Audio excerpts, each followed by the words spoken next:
आणि मी स्वतः फ्लायओव्हर बघितल्यानंतर माझी चांगली किंवा वाईट सवय आहे की जर काही वाईट गोष्टी दिसल्या तर डिपार्टमेंटच्या नावाने बोंबलायचं काम जनतेपेक्षा मीच आधी करतो।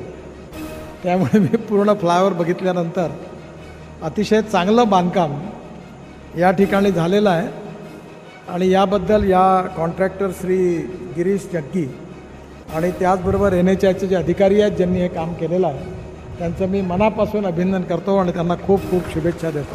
उड्डाण पुलाला फक्त 2 वर्ष झालेले आहे। किती फक्त 2 वर्ष? 2 वर्षात निकृष्ट दर्जाचा हा उड्डाण पूल बनवण्यात आला आणि या उड्डाण पूलचा हा गड्डा बघा, हा गड्डा बघा, या गड्ड्यात